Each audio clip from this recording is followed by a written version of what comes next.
Sorry, I have been trying to make these videos since morning and neither my camera cooperates nor my phone. I don't know what is the right answer to get the setup right, but I'm trying really hard for all of you people and just to enhance the experience that you have on this channel. Today I want to dive into the greatest book format wars, physical versus ebook versus audiobooks.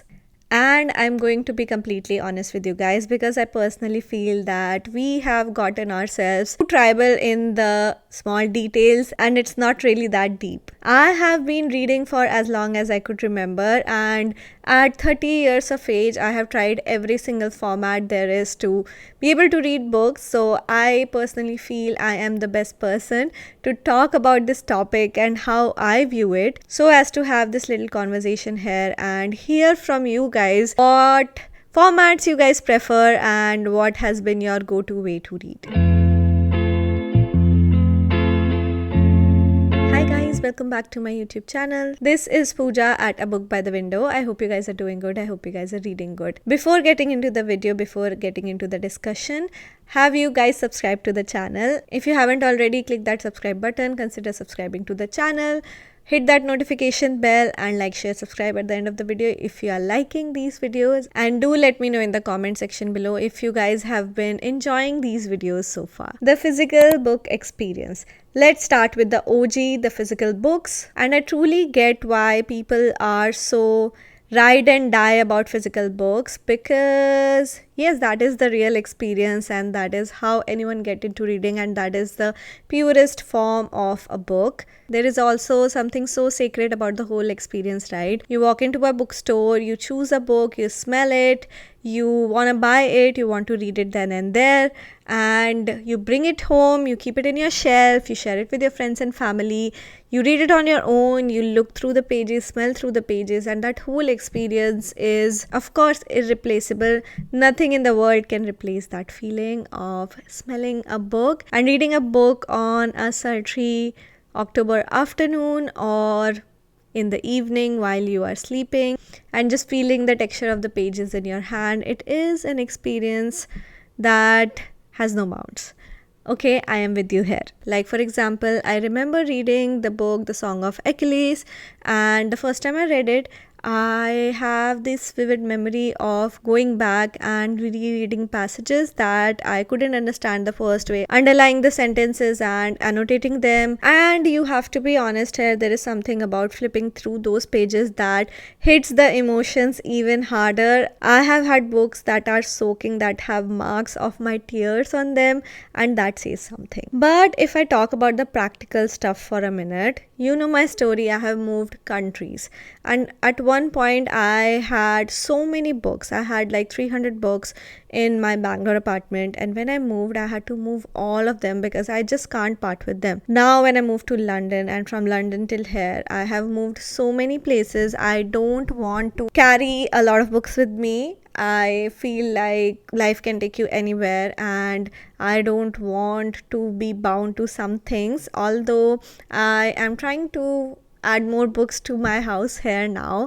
I got over that, but I also do not intend to just fill or make a library here, because might be this is not my permanent home and I just don't like moving and having a lot of possessions with me. So I stopped buying books entirely, and I get all my books from the library. I try to get them, and I have a lot of books that are unread in my bookshelf as well. So lately I am not in the mindset of accumulating a lot of books, and that has made my life little lighter. I have to be honest with you, I do enjoy physical formats, but I do not enjoy hoarding a lot of books anymore, and that is just me, which is fine. But talking about the physical experience of it all, now I only ever reach out or have a strong preference for physical book if I want to write in them, or I want to take them everywhere, or make side notes. So that book I'll buy. I also stopped buying books. I still go into a bookstore and have that whole experience of skimming through books and getting to understand, see what is there in the market, what are the most popular books, and I still make a date out of it, a solo kind of date out of it, where I walk into a random bookstore and check it out and see what is the vibe like, because I see other readers there and I feel that I'm in my element. but I don't buy books actively anymore. I gift people books. I would also buy one-off books if I feel like it, but it is a strike contrast to the last few years where I had hordes of books and I was very active on Bookstagram. And I feel after I left Bookstagram, I also left all of those hoarding habits for the good. I don't feel the pressure to buy the latest books. I don't feel the pressure to hoard all of these books, and I also don't feel the pressure to only read physical books. I moved on to other formats and they also benefited me because now I have a diverse portfolio and I really don't have to wait for a physical book to be available in my library for me to finally read that book. So that has been a good experience. But of course, if I have to give slight preference, I would give preference to a physical book just for that feel of it, and I can also visually put it somewhere in my house so that I am more prone to reading it. On to the next one. If I talk about my ebook reading experience, I got a Kindle around 8 years back. My partner gifted me a Kindle, and at that time I was very skeptical of buying a Kindle because I was a purist in the form that Kindles are bad and it would really ruin my reading experience and my eyes would pain and I wouldn't like it. Nothing like that happened. I still have that Kindle. It is coming apart. It is such an old Kindle, but it does the job. It is always full. It has close to 100 books in it, and I haven't been able to read all the books also, but I feel that if I have my library there, mentally I feel okay, and it is always charged no matter if I'm in my Kindle era or if I am in my Kindle reading space. At that time it will always be charged, so that if one day I do decide to read it, I will pick it up, especially now. So for a person like me, I am a convert and I really just changed my outlook and embraced it with open arms. I like a few things about my Kindle and the e-reading experience that has enhanced my life and opened up my mind to other formats, because as I said, I became a convert and I wasn't as stuck up as I was before, just solely because I was able to see that if you open up your mind, you are able to experience better things and more practical approach to getting some reading done. So what I like about my Kindle and any e-reader in general is the number one fact that it is very accessible. I can carry it anywhere. It is very thin. I usually carry my Kindle to office now so that I can read on my way, on the commute or something like that. If I carry a book, it gets very heavy because I have my laptop there, I have other things there, and I do also walk a little bit, so I don't want to carry a heavy backpack with me. So Kindle comes in really handy. Some days I'm not even reading, so I feel bad about carrying a very thick book with me, but with Kindle it is very lightweight, so I'm able to do that. And the number two thing that I really do like about the Kindle is that you are able to read it even with the lights off. So if I am sleeping with my partner or if I'm sleeping with someone else and I want to read in the night and I also don't want to disturb the other person, I can always switch on my Kindle and read while lying down as well. Sometimes it's very difficult with the books. Number three, and very important thing that I do enjoy about Kindle is sometimes when you are reading, you don't understand some words, right? And with a physical book, I would make a note of it mentally that I will look for that word later on, but you and I both know that never happens. So with a Kindle, in real time I can tap on that word and get to know the meaning of the word, and with that way my vocabulary also improves and I'm able to learn new words, which is one of the goal of reading, right? So ebook has been a boon in that way, and I'm able to recognize the various benefits that e-reader have. Right now I have also been enjoying a lot of ebooks because my library give out a lot of ebooks, and you can usually import them to your Kindle, send it to your Kindle and read and return in 21 days, which is so good because a very popular book would be available physically after months. But since they have ebooks, they can distribute it better. They have more copies of the ebooks, sometimes, not all the time, and I'm able to grab one as quickly as possible.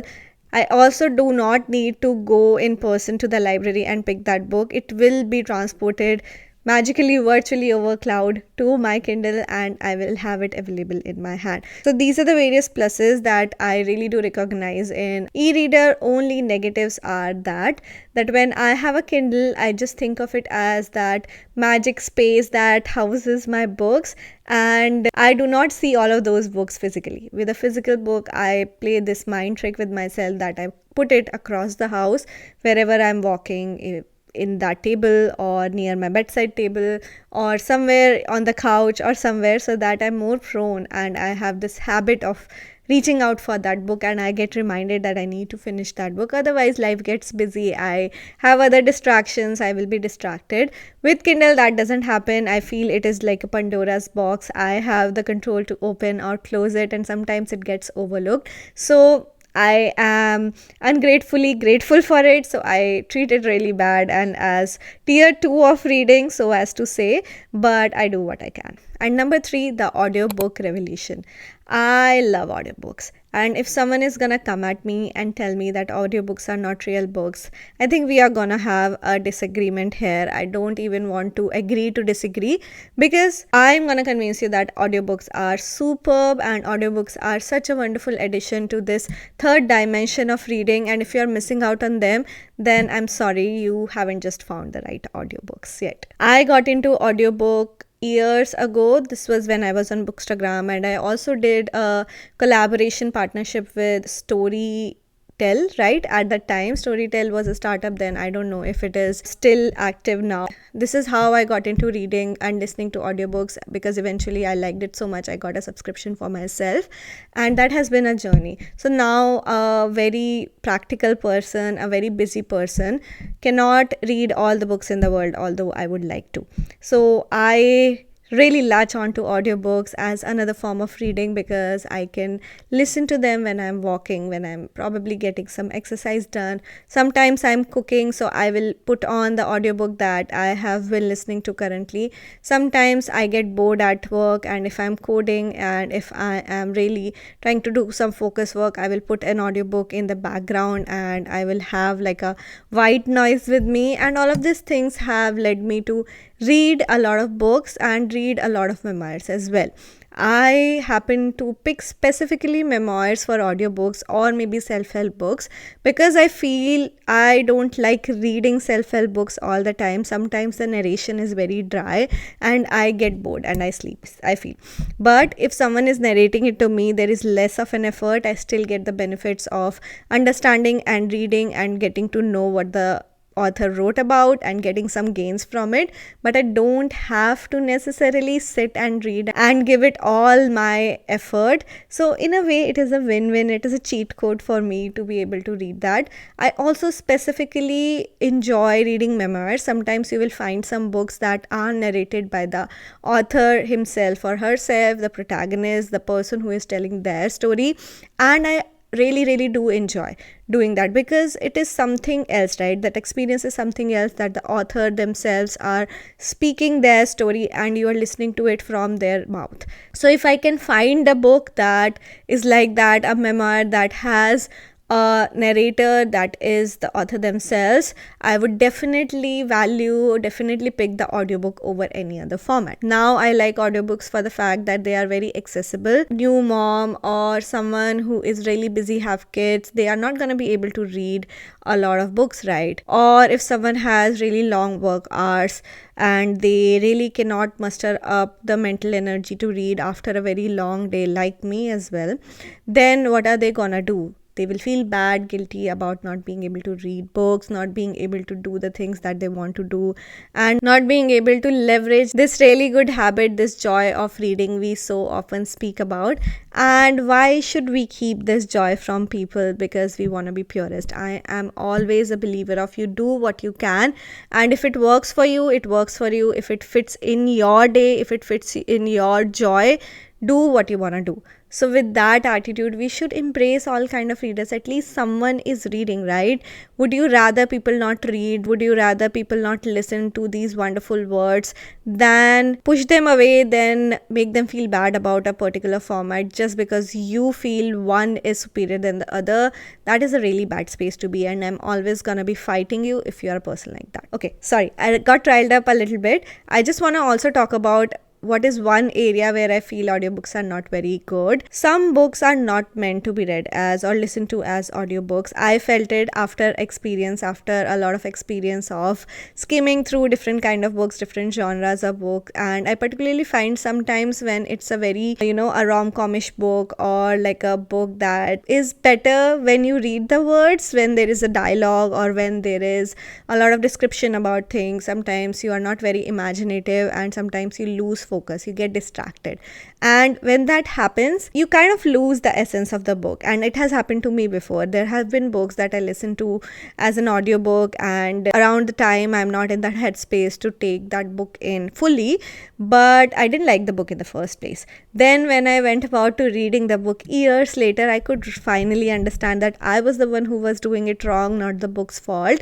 And there is a kind of disclaimer to that, so you can do your own trial and error and understand what kind of book works best for you when you are listening to them. It totally depends on what is your temperament and how you retain things, and you do a little bit of trial and error and do what works for you. And if it doesn't work for you, then that's also fine, right? But you have to at least have an open mind and do these things so as to be able to leverage everything. That has been my opinion, and that has always been my nudge to other people, to other readers, that do what you can but also be open to new things. So what about me? After years of experimenting with these three formats, this is what my system looks like. Now, physical books are for books that I want to keep forever, that I want to cherish, that I'm gonna reread, and they should be on my shelf.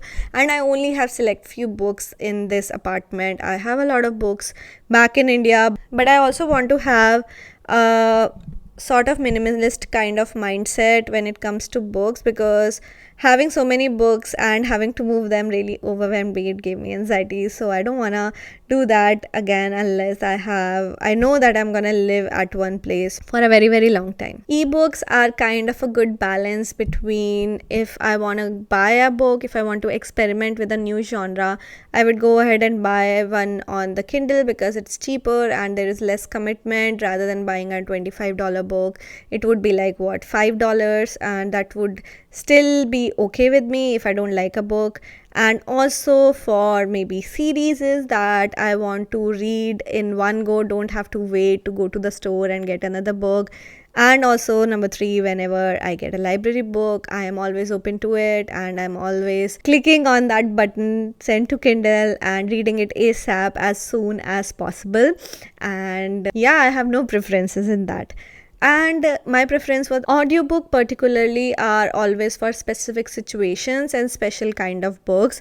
Memoirs are always better when I listen to them as an audiobook.